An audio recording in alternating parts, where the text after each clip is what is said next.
Welcome back to the deep dive. Today, we are undertaking a really massive deep dive into the body's internal government, you could say, a really complex hormonal world managed by these ultimate master controllers, the pituitary and adrenal glands. Yeah, tiny little things, but incredibly powerful. Exactly. And they regulate, pretty much everything, right? From how you handle stress, blood sugar control. To the absolute basics, like your body's need for water and salt. And when that output goes wrong, either too high or too low, well, the results are fast and, honestly, often catastrophic. That really is the core of it, isn't it? Everything we're going to talk about today, it kind of boils down to two huge concepts for life support: fluid and electrolyte balance and cellular regulation. Precisely. These hormones, they're essential signals. Too much, and you've got a flood of activity downstream. Too little, and it's like a physiological drought.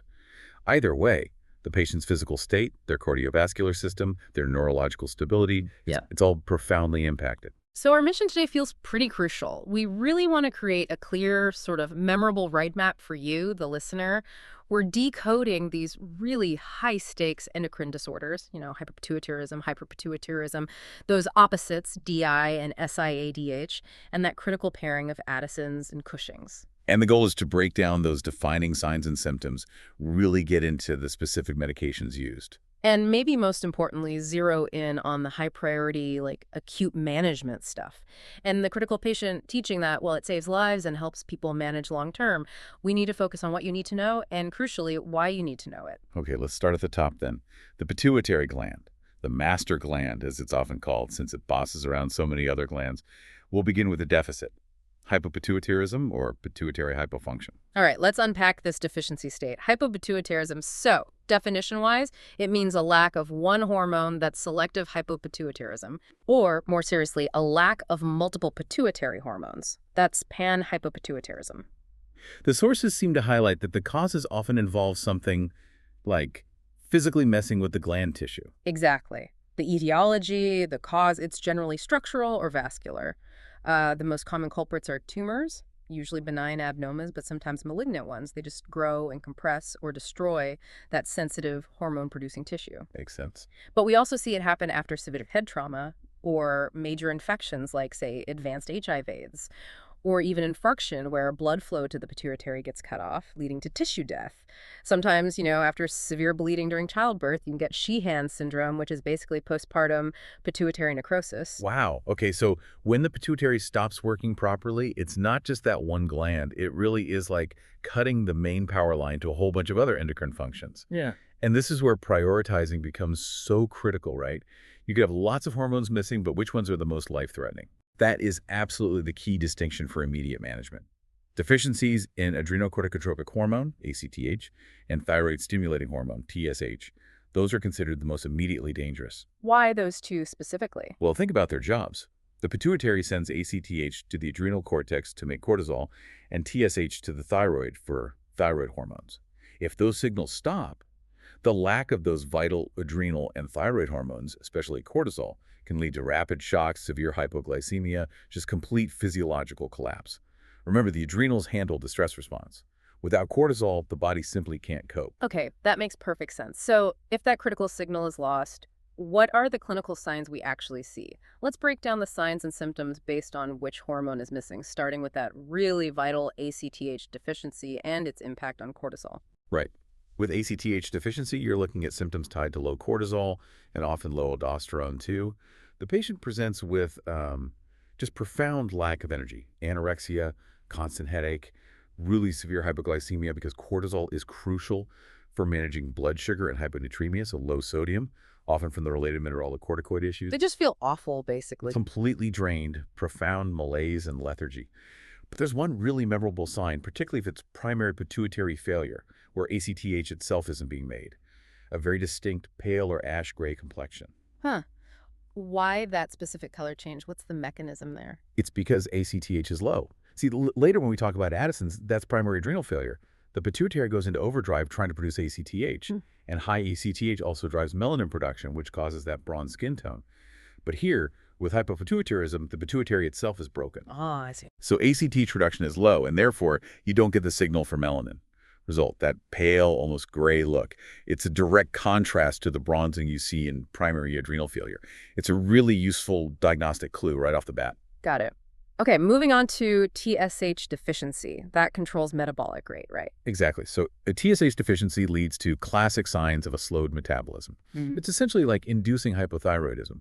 You see alopecia, hair loss, decreased libido, a really marked cold intolerance, profound lethargy, menstrual problems in women, and almost inevitably weight gain because everything is just running slower. Often you'll see other things too, like high serum cholesterol because liver metabolism gets sluggish. And then there's the impact on reproduction, the gonadotropin deficiencies, LH and FSH. What does that look like clinically for men versus women? Yeah, losing those hormones results in hypogonadism. So in women's, the deficiency leads to amenorrhea. They stop having periods and ovulation, so they're not ovulating. Breast atrophy, decreased libido. And a really specific, often distressing symptom, dyspareunia. That's painful intercourse, usually because of vaginal dryness and atrophy from the lack of estrogen. That sounds miserable. It is. And they also often lose their axillary and pubic hair. For men, the picture is more about losing secondary sex characteristics. You see a decrease in body and facial hair, reduced muscle mass, sometimes decreased ejaculation volume, and impotence. Okay. Before we jump to treatment, you mentioned the posterior pituitary earlier. While hypopituitarism mostly involves the anterior pituitary, a failure back there can cause one huge problem, that vasopressin, or ADH, deficiency. Absolutely, that's crucial. A deficiency of vasopressin, or ADH, leads directly to central diabetes insipidus, DI. Mhm. And this is a life-altering condition. It's defined by massive, completely uncontrolled water loss. Massive is the word. Oh, yeah. Yeah. When you look at a DI patient's chart, you're seeing signs of severe dehydration, dangerously high sodium levels, hypernatremia, a huge constant urine output, sometimes like 20 liters or more a day. Yeah. And the urine itself is incredibly dilute, specific gravity way down, below 1.005 usually. It's like a faucet pouring out pure water that the body just can't turn off. We'll dig into DI in more detail later, but it's vital to recognize it as a potential sign of posterior pituitary failure. Okay, let's pivot to treatment then. Since these conditions are all about a deficiency, the goal seems straightforward. Replacement. Hormone replacement therapy, HRT, aiming to get cellular regulation back on track and, well, maintain life. Exactly. And if the deficiency is permanent, the hormone replacement is lifelong. For men dealing with that gonadal deficiency we mentioned, we use androgen replacement, typically testosterone, given either by injection or transdermally like a patch or gel. The goal is to induce virilization, bring back those secondary sex characteristics, and improve muscle mass, libido, energy. What are the key things patients need to know? The important teaching points and potential side effects for taking testosterone? Well, the main side effects, the ones patients need to be aware of, include things like acne, sometimes worsening male pattern baldness, and potentially developing gynecomastia, which is male breast tissue. Okay. And crucially, because androgen therapy can stimulate prostate tissue growth, it's absolutely contraindicated in men who have known prostate cancer. So regular prostate screening becomes really important for men on long-term therapy. The dosing usually starts higher to get things going, then drops to a maintenance level for life. And for women needing replacement estrogen and progesterone, are there specific risks we need to emphasize, especially cardiovascular ones? Yes, definitely. Yeah. Estrogen replacement carries a significant and it's dose-dependent increased risk for hypertension and thrombosis blood clots. And this risk, it just shoots up exponentially for women who smoke or use any nicotine products. Okay. So really comprehensive patient teaching has to include hammering home the need to quit nicotine entirely and being meticulous about monitoring blood pressure. Now, if the patient wants to conceive, the approach changes. You'd use specific hormones to try and trigger ovulation, but that's a separate therapy goal. Gotcha. And finally, we often see growth hormone, GH replacement used in adults, particularly with panhypopituitarism. How's that given, and what's the deal with the timing? Right, adult GH replacement is done via subcutaneous injections. The absolutely critical nursing teaching point here is when to give it. It needs to be administered in the evening, often timed around the last meal of the day. Why specifically at night? It's all about mimicking the body's natural pattern. Growth hormone release naturally peaks during sleep at night. So giving the injection then is essential to maximize its effectiveness and promote cellular regulation in a way that's closer to a non-deficient state. It just works better with the body's rhythm. Okay, now let's flip the script completely. Instead of a deficiency, we've got an excess. Hyperpituitarism. This is usually about oversecretion, typically from those anterior pituitary tumors, the adenomas, where cells are just pumping out hormones without any regard for the normal feedback loops. Yeah, this is the pituitary acting like an accelerator pedal that's just jammed down. When we look at the common culprits, the hormones most often produced in excess are prolactin, PRL, growth hormone, GH, and adrenocorticotropic hormone, ACTH. And that overproduction leads to two major, really distinct clinical conditions we need to spot immediately. Correct. If you have excess growth hormone in an adult, that leads to acromegaly. In children, it causes gigantism, but acromegaly is the adult form. If you have excess ACTH, that relentlessly overstimulates the adrenal glands, causing chronic hypercortisolism, which we know as Cushing syndrome. Okay, let's focus first on what happens with those specific hormone excesses, starting with prolactin. What does too much PRL do? Well, prolactin, PRL excess, actually inhibits the secretion of gonadotropins, LH, and FSH.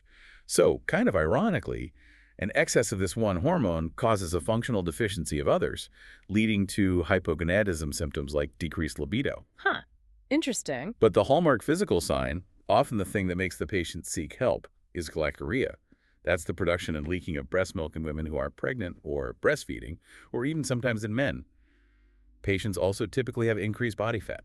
Now, the physical changes with growth hormone excess, acromegaly, those are really dramatic, but the sources mention the onset is often gradual, like the changes can creep up over years without being That's noticed. very true. Acromegaly happens because GH keeps stimulating connective tissues and bone growth after the skeletal growth plates have closed in adulthood. So the changes are irreversible and progressive.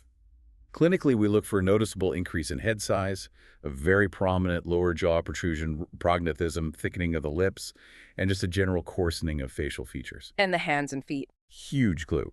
The patient often reports needing larger shoes, larger rings, because their hands and feet are genuinely enlarging. It's not just the outside appearance, though, is it? What about internal changes or metabolic issues we need to be watching for? Oh, absolutely. The internal consequences are arguably more dangerous. Patients often develop a barrel-shaped chest, they suffer significant joint pain from the abnormal growth, and critically, they get visceromegaly, Meaning? enlargement of the major internal organs, particularly the heart, lungs, and liver. And maybe even more significantly, GH directly interferes with how the body uses insulin. It causes insulin resistance, leading to hyperglycemia, and very often the development of secondary type 2 diabetes mellitus. And because this is often driven by a tumor, we also have to think about neurological symptoms just from the mass itself, right? Yes, definitely. As that pituitary adenoma grows, it starts pressing on nearby structures in the brain. Patients might complain of constant severe headaches. And we absolutely must assess meticulously for vision changes, especially loss of peripheral vision. That's a classic sign the tumor is pressing on the optic chiasm, where the optic nerves cross. Any sign of increasing intracranial pressure, ICP, needs immediate attention. Okay, so how do we try and stop this hormonal flood non-surgically? Let's get into the medications designed to suppress the pituitary's output. Right. Non-surgical management often starts with dopamine agonists, drugs like bromocriptine and cabergoline. Now, this might sound a bit counterintuitive, but these drugs stimulate dopamine receptors in the pituitary, and that stimulation actually inhibits the release of both GH and PRL. So dopamine acts like a brake here. Exactly. And they can be quite successful, especially for smaller tumors, and particularly the ones overproducing prolactin. Okay, let's pause here because there's a critical drug alert specifically for bromocriptine. What's the absolute priority teaching and intervention? This sounds serious. It is potentially very serious. Patients must be taught to seek immediate medical care if they experience chest pain, dizziness, or watery nasal discharge. Why the specific symptoms? Chest pain and dizziness could signal dangerous cardiovascular side effects, like cardiac dysrhythmias or even coronary artery spasms. The watery nasal discharge is concerning because it might indicate developing fibrotic changes, potentially in the nasal tissues or even the lungs, or rarely a CSF leak if there's erosion near the surgical site after therapy starts. It needs checking out immediately. Okay, really important. What about the more common, maybe more manageable side effects patients should expect? Yeah, the common ones are mostly GI and postural. Things like orthostatic hypotension, getting dizzy when standing up, headache, nausea, abdominal cramps, maybe constipation. So how do we manage those? To help with the GI upset, we teach patients to always take the drug with a meal, or at least a snack. And for the orthostatic hypotension, advise them to rise slowly from sitting or lying down. Give the body a chance to adjust. Makes sense. Now, if the main problem is acromegaly and the dopamine agonists aren't cutting it, what other medication options are there? Then we move to agents that more specifically target GH. We can use somatostatin analogs like octreotide or lanreotide. Somatostatin is the body's natural off switch for GH. These drugs mimic that action chemically, significantly decreasing GH release. Okay. Or, alternatively, we can use GH receptor blockers like pegvisomant. This one works a bit differently downstream. It blocks the GH receptors on the target cells throughout the body. So even if GH is high, it can't actually trigger the subsequent growth factors like IGF-1 that cause most of the problems. Interesting approach. And then there's radiation sometimes. Yes, radiation therapy can be used, often as a third-line option if drugs and surgery aren't fully effective or possible. Sometimes it's delivered very precisely using gamma knife radiosurgery. But ultimately, the most common and usually the most definitive treatment for hyperpituitarism is surgically removing the gland and the tumor, a hypophysectomy, often done transfenoidally, right? Through the nose. That's the most common approach, yes. Transfenoidal hypophysectomy, and it's major surgery, requiring really intensive postoperative care. You're operating right near the brain and messing with a gland that controls critical functions like water balance. So post-op management is high risk. Let's break down the absolute core, non-negotiable nursing safety priorities after this surgery. You mentioned 4 key areas. Right, 4 critical things. First, hourly neurologic status checks for at least the first 24 hours, then maybe every 4 hours. Any subtle change level of consciousness, pupil reaction, orientation could signal a bleed or a rising ICP. It needs constant vigilance. Okay, hourly neurochecks. What's the second priority? Second is monitoring fluid balance like a hawk. Intake and output need to be tracked meticulously, often hourly, right after surgery. The big immediate danger post-op is transient diabetes insipidus, DI. If the urine output suddenly skyrockets way above the intake, that's a huge red flag. It demands immediate action to prevent dehydration. Right. And the next 2 priorities seem related to protecting the surgical site itself and preventing serious infection. What instructions are absolutely vital to prevent increased intracranial pressure, ICP, or a cerebrospinal fluid, CSF leak? This is all about avoiding strain. The patient must be strictly instructed not to cough forcefully, not to sneeze, not to blow their nose, and not to bend forward sharply from the waist for several weeks. Why are those things so risky? Because they all dramatically increase pressure inside the head. That pressure can disrupt the surgical closure up in the sphenoid sinus, potentially causing a CSF leak, a leak of brain fluid. We also need to prevent constipation, so stool softeners are usually given routinely, again, to avoid straining during bowel movements. That brings up something you mentioned, the no toothbrushing rule. Why is that? Seems minor, but is the risk really that significant? It absolutely is. The concern is disrupting the integrity of the surgical packing and the incision high up in the nasal passage or the roof of the mouth if they went through there. Brushing could cause trauma or put upward pressure on that delicate area. So instead, we have the patient use oral mouth rinses only for about 2 weeks. It just avoids disturbing anything while it heals. Okay. And if a CSF leak does happen, how would we spot it? You mentioned looking at the nasal drip pad. Right. A CSF leak might show up as persistent clear postnasal drip or just clear drainage from the nose that doesn't stop. The classic test, though, is looking for the halo sign. If you collect some of that drainage on a piece of filter paper or gauze, the CSF, being less dense, will separate out from any blood. It creates this distinct light yellowish ring or halo around the central spot of blood or mucus. Got it. Halo sign. And we also have to be constantly watching for signs of infection, especially meningitis, since there's now a potential pathway from the sinuses to the brain. So monitoring for headache, fever, and neutral rigidity, stiff neck, is crucial. Okay. And finally, the critical long-term teaching point. If the whole pituitary gland had to be removed, what does that mean for the patient going forward? It means they've lost their master controller. They absolutely must understand that they will need lifelong hormone replacement.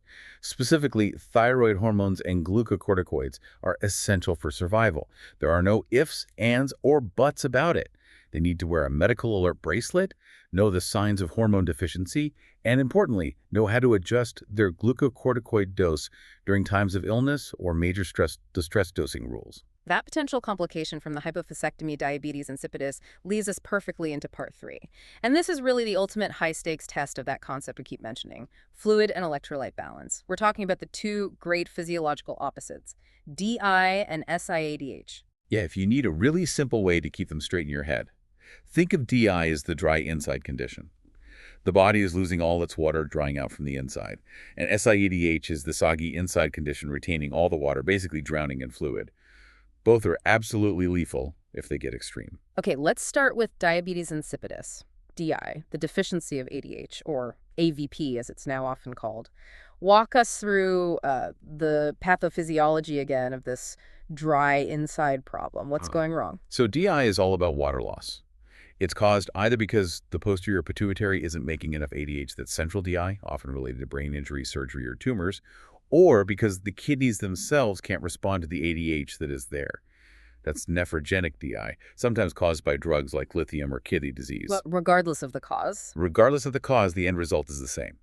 The collecting ducts and tubules in the kidneys can't reabsorb water back into the bloodstream like they're supposed to. ADH is the key that normally unlocks that water reabsorption. Without the key, or if the lock is broken, the water just flows right on through. And just flushes out uncontrollably. So what are the signs and symptoms that screen DI and demand immediate action? No, the clinical picture is dramatic. You see Yeah. profound polyuria, excessive urination, and we're not talking a little extra. It can range from 4 liters up to, an astonishing 30 liters of urine per day in severe cases. 30 liters. It's incredible. This leads to intense, unquenchable thirst, polydipsia and nocturia, having to get up constantly at night to urinate. All this massive loss of pure water leads directly to severe dehydration, the risk of hypovolemic shock, and blood that becomes dangerously concentrated. So we see hypernatremia, high sodium, and high plasma osmolarity. And the urine, it's incredibly dilute. Specific gravity way down, usually less than 1.005. Okay, now there's an immediate critical life-saving nursing priority here regarding fluids. Why is it absolutely forbidden to restrict fluids in a patient you even suspect might have DI, even if they're peeing out 20 liters a day? This is non-negotiable. The action alert is crystal clear. No patient suspected of having DI should be deprived of fluids for more than 4 hours. The reason is fundamental. Their kidneys are physiologically incapable of reducing urine output no matter how dehydrated they get. So denying fluids just makes it worse, faster? Exactly. Denying fluid intake, even for a short time, means they keep losing massive volumes of water with no replacement. They will spiral into severe dehydration, shock, and potentially die very quickly. Maintaining free access to water or ensuring adequate 5E fluid replacement is absolutely paramount. Okay. The main medication used to treat central DI is desmopressin. It's a synthetic version of AVP-ADH. How does it work, and what's the crucial priority drug teaching associated with it? Desmopressin basically does the job the missing ADH can't. It binds to receptors in the kidney tubules, forcing them to reabsorb water, which dramatically cuts down the urine output. It can be given orally, subcutaneously, or very commonly as an intranasal spray. Sounds like a fix. But there's a massive potential downside, right? The risk of swinging the pendulum too far the other way, water toxicity. Precisely. That's the critical danger with desmopressin. If the drug starts working effectively, but the patient continues to drink large amounts of fluid, like they were before treatment, they can very quickly retain too much water. This leads to iatrogenic hyponatremia, low sodium caused by the treatment, because the retained water dilutes the body's sodium. And low sodium is dangerous. Extremely dangerous. It can cause cerebral edema, leading to seizures, coma, and even death. So the absolute priority teaching for patients on desmopressin is they must weigh themselves daily.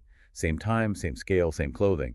A rapid weight gain, the benchmark is usually 2.2 pounds or 1 kilogram or more in a day, is the immediate red flag. It signals water retention, potential fluid overload, and the need to potentially hold the drug and contact their provider immediately. Daily weights are key. Got it. Okay, now let's pivot hard to the exact opposite condition.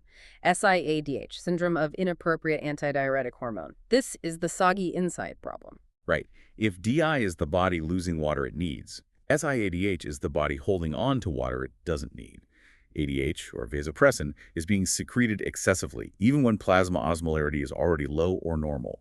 The signal to retain water is stuck on. So the body just keeps reabsorbing water from the kidneys, leading to water retention, fluid overload, and because all that extra water dilutes the sodium already in the bloodstream, you get dilutional hyponatremia. And how low can that sodium level drop? And what typically causes this IADH? Is it always a pituitary issue? Serum sodium can plummet to really dangerous levels, sometimes below 115 or even 110 mmBqL. And while SIADH can originate from pituitary problems, many significant causes are actually outside the endocrine system.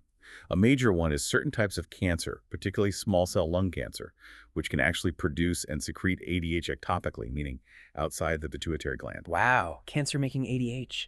Yeah. Other common causes include CNS disorders, things like head trauma, brain infections, strokes, pulmonary disorders too. And there's a pretty long list of drugs known to cause SIADH, including certain antidepressants, opioids, and some chemotherapy agents. Okay, let's detail the signs and symptoms. Since low sodium primarily messes with the brain, what are the key central nervous system effects we need to watch for? Early symptoms can be subtle and easily missed. Things like lethargy, maybe a headache, sometimes changes in personality like increased hostility or irritability, maybe some disorientation. But it gets worse as sodium drops. Definitely. As the hyponatremia worsens, especially when serum sodium falls below about 125 milliQL, the patient's responsiveness decreases significantly. You might see decreased deep tendon reflexes. And the risk of seizures and coma becomes very acute, particularly when sodium drops below 115 millieql. It's a neurological emergency. And what about the fluid retention itself? What signs point to that? The fluid retention leads to rapid weight gain. You might feel a full bounding pulse. If it gets severe, you might hear crackles in the lungs on auscultation, see jugular venous distension, JVD, signs that the patient is heading towards pulmonary edema. Interestingly, they might not have significant peripheral edema because it's primarily water retention, not salt and water retention like in heart failure. Okay, so what are the primary interventions? What are the goals when managing a patient hospitalized with SIADH? The main goals are threefold. Restrict fluid intake drastically, promote the excretion of the excess free water, and restore the serum sodium balance, but do it cautiously. Fluid restriction is absolutely the cornerstone of management. How restricted are we talking? It can be quite severe. Intake might be limited to as little as 500 to 1,000 milliliters per 24 hours. And a really important nursing intervention is remembering to use saline, not plain water, for any necessary irrigation, like for NG tubes or bladder irrigation. Using water would just worsen the dilution. Good point. Now let's talk about that newer class of drugs used specifically for SIADH, the Vaptins.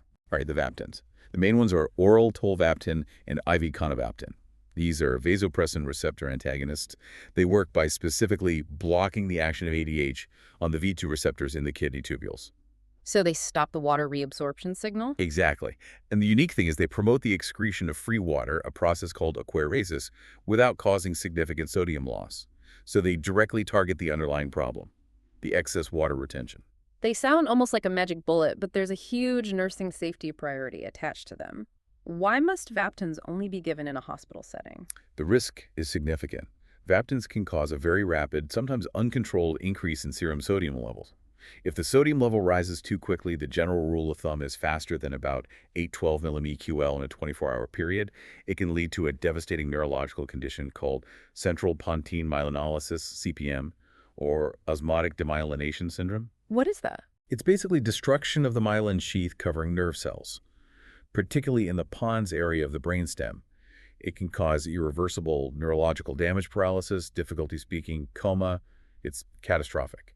So because of this risk, Vaptins are only initiated and administered in the hospital, where serum sodium can be monitored very frequently, often hourly at first, to ensure the correction happens slowly and safely. Okay, that's a critical safety point. What about cases of really severe life-threatening hyponatremia, say, if the sodium is below 120 mmQL and the patient is having seizures? In those acute dire situations, we might need to use hypertonic saline, usually a 3% ACL solution. This is a highly concentrated salt solution designed to rapidly pull water out of the swollen brain cells and increase the serum sodium level more quickly than fluid restriction alone. But that sounds risky too. It is. It has to be administered extremely carefully, usually through a central line, with very slow infusion rates and continuous monitoring. Infusing it too quickly or giving too much can easily tip the patient into severe fluid overload, causing heart failure and acute pulmonary edema, especially in someone whose system is already overloaded with water. It's reserved for true emergencies. So the big picture for nursing care in SIADH is just constant, relentless vigilance against fluid overload and monitoring neurological status. Absolutely. You're monitoring vital signs, listening into lung sounds for crackles, checking for JVD probably every 2 hours initially. Daily weights are critical to track fluid status trends. And given the profound neurological risks of low sodium, implementing strict seizure precautions and general safety measures is essential to protect the patient from injury if their mental status changes or if they do have a seizure. Okay, we've talked pituitary, the master gland. Now let's move down to the adrenal glands. These guys are the body's ultimate stress responders and managers of crucial things like salt, sugar, and sex hormones, producing life-essential cortisol and aldosterone. Let's tackle their deficiencies first. Adrenal hypofunction, which we commonly call Addison's disease. Right. Addison's disease is defined by the adrenal glands just not producing enough of those vital steroid hormones, specifically the glucocorticoids like cortisol and the mineralocorticoids, mainly aldosterone. What causes the adrenals to fail? And can you clarify the difference between primary and secondary adrenal insufficiency? Sure. Primary adrenal insufficiency, or Addison's disease proper, means the problem is with the adrenal glands themselves. The most common cause in developed countries is autoimmune destruction.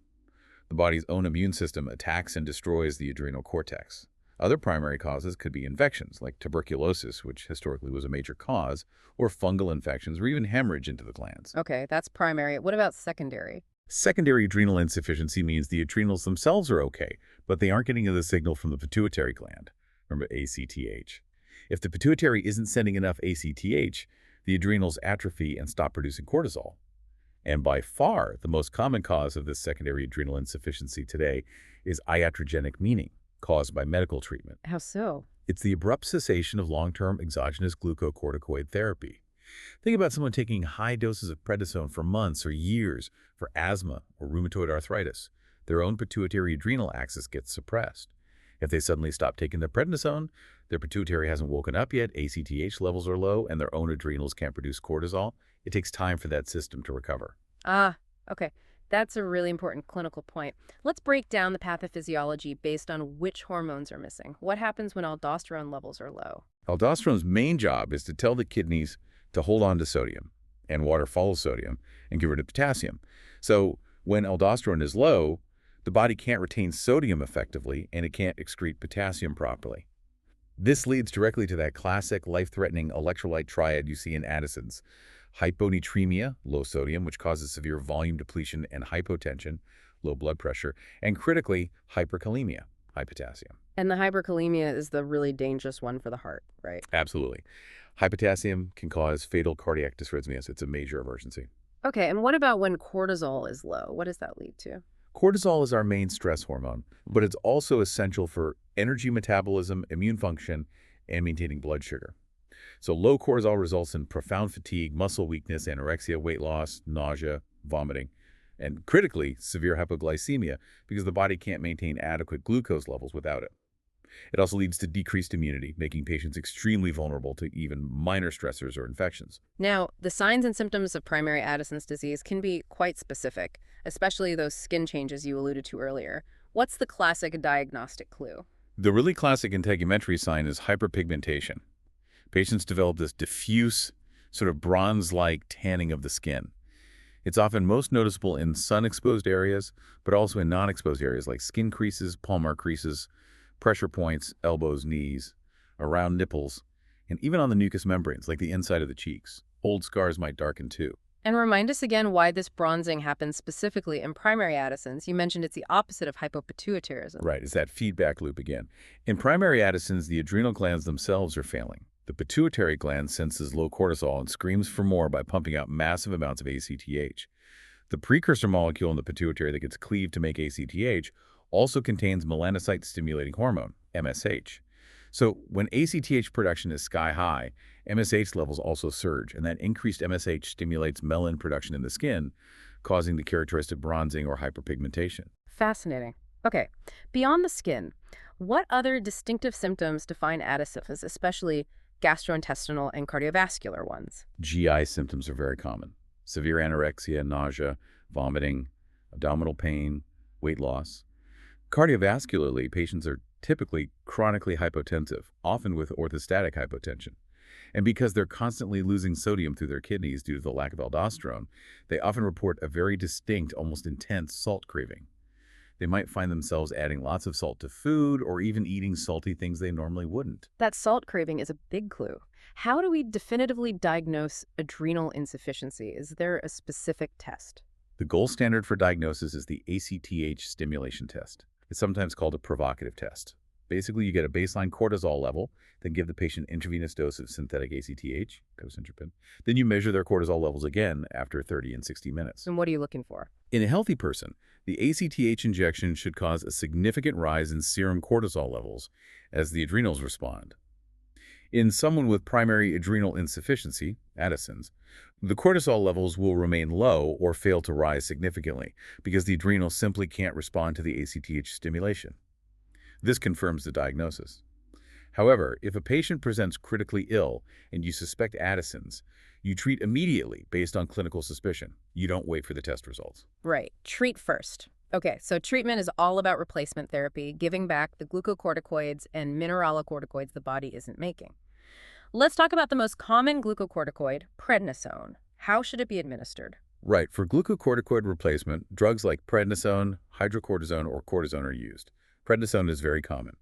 The absolutely vital teaching point regarding its dosing is that it needs to be given in divided doses to mimic the body's natural rhythm.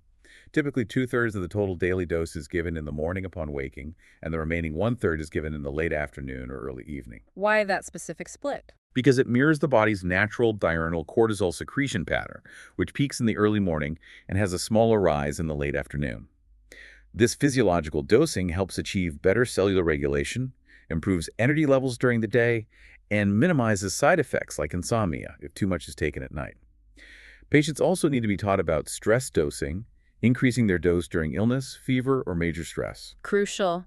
And for the fluid and electrolyte balance part, managing the sodium and potassium, we use mineralocorticoids. Yes, that's where fludrocortisone comes in.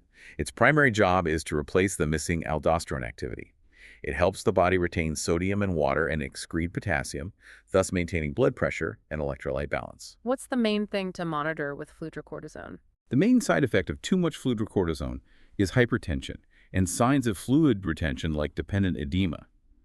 So patients need to be taught to monitor their blood pressure regularly, maybe daily at first, and report significant increases or swelling. Dosage adjustments are often needed, sometimes requiring an increase, especially in very hot weather when they might lose more salt through sweating. Okay. Now let's talk about the absolute worst case scenario in adrenal disease. Acute adrenal insufficiency, often called Addisonian crisis. This is a life-threatening medical emergency.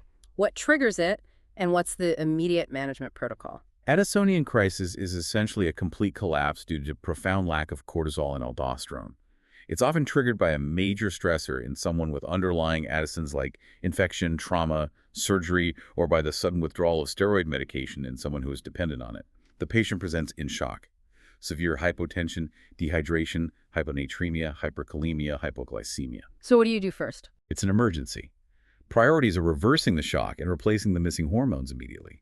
You start rapid intravenous infusion of normal saline or dextrose, 5% in normal saline. Often liters are needed quickly to restore volume.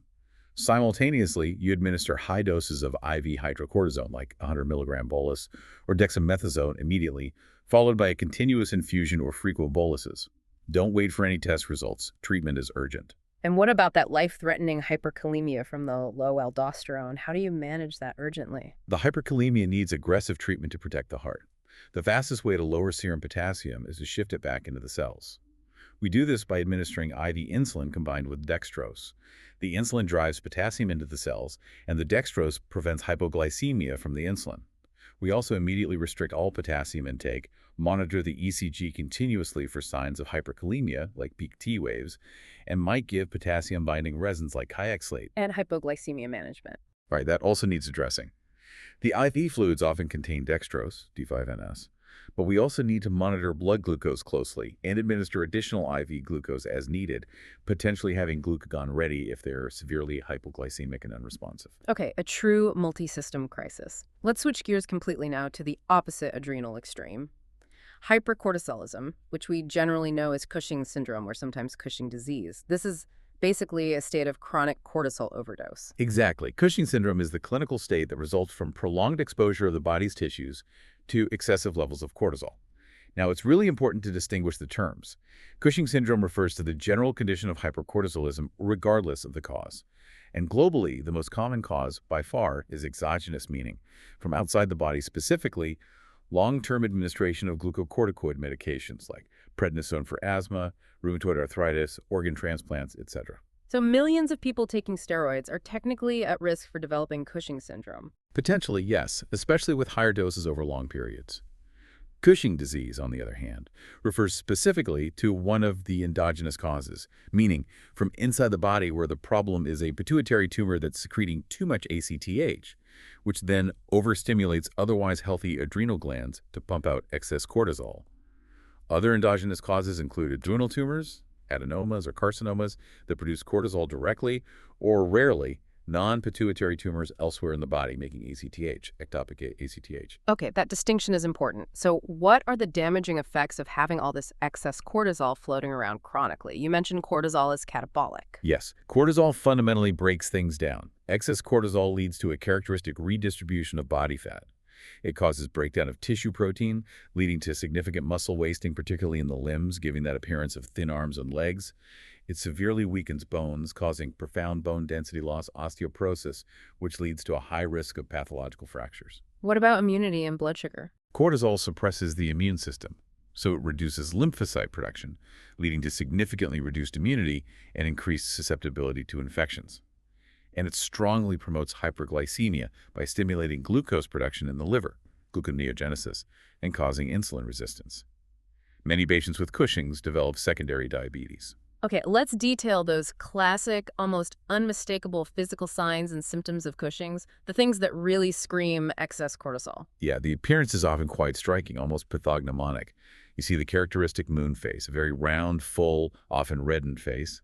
There's the buffalo hump, which is a collection of fat on the upper back and neck area, and pronounced truncal obesity fat accumulation, mainly in the abdomen, which contrasts sharply with those thin, wasted extremities we mentioned. What about skin changes? The skin becomes very thin, almost fragile, and bruises incredibly easily. Patients develop these characteristic broad, purplish-red stretch marks called striae, typically on the abdomen, buttocks, and thighs. Women often experience hirsutism, increased growth of dark, coarse facial and body hair, because the adrenal excess can also include androgens. And cardiovascularly, hypertension and fluid retention leading to frequent edema are very common. So diagnosis relies on proving those elevated cortisol levels are sustained. That's right. Just checking a single plasma cortisol level can be misleading because it fluctuates naturally. The definitive tests involve looking at cortisol over time or testing the feedback system. The 24-hour urine-free cortisol test measures how much cortisol spills into the urine over a full day. It's usually significantly elevated in Cushing's. And the suppression test. The other key test is the overnight low-dose dexamethasone suppression test. The patient takes a small dose of dexamethasone, a potent synthetic steroid, late at night. In a normal person, this should suppress the pituitary's ACTH release, causing morning cortisol levels to be very low.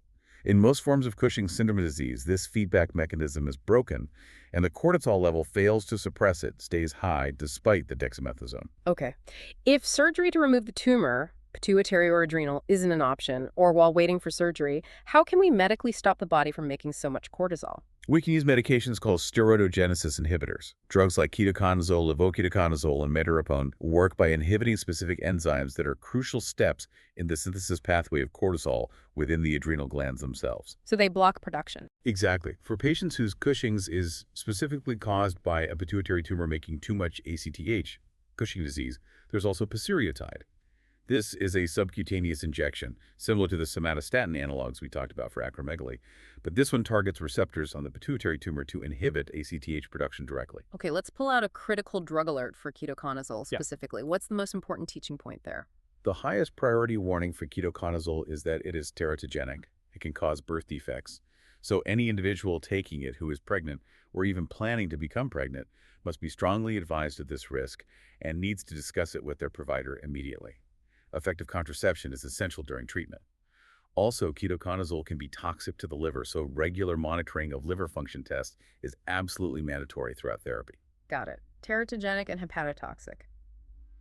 Okay, finally, let's summarize the three major high-priority nursing intervention focuses for managing a patient living with Cushing's syndrome. What are the key areas? First and foremost is managing fluid overload, because excess cortisol often leads to sodium and water retention, so we need constant vigilance, monitoring blood pressure, listening for crackles in the lungs, checking for JVD, tracking daily weights for rapid gains. We need to emphasize strict adherence to fluid restrictions if ordered, and a low sodium diet, often around 2 to 4 grams of sodium per day. Okay, fluid overload. What's the second major focus? Second is preventing injury, specifically falls and fractures. Because of the severe osteoporosis and muscle weakness, the risk is incredibly high. So implementing fall precautions is essential. We should advise the patient to avoid activities that might increase ICP or risk trauma.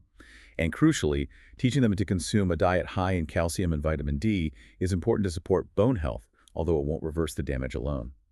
Gentle handling is also needed because their skin is so fragile and bruises easily. Makes sense. Protect the bones, protect the skin. And the third major focus, related to that, immune suppression from high cortisol. Right. The third is preventing infection. Excess cortisol significantly dampens the immune response, so protecting the patient is paramount. Strict hand washing by everyone, using aseptic technique for procedures. And the really tricky part for nurses is recognizing that the usual signs of infection might be masked. How so? Because cortisol suppresses the inflammatory response, the patient might not develop a typical fever or redness or swelling or even produce much pus at an infection site. So we have to be alert for more subtle signs, like maybe a slight change in mental status, increased fatigue, or just not feeling right. Any potential source of infection needs careful assessment. Wow. This has been an incredibly dense but really high-yield deep dive into this whole endocrine world. We've really covered the spectrum, haven't we? From the deficiency states like hypopituitarism and Addison's, all the way to the extreme excesses of SIADH and Cushing's. It really highlights the constant critical interplay between these systems, doesn't it? And how nursing management has to be so precise. Think about those direct opposite strategies we discussed.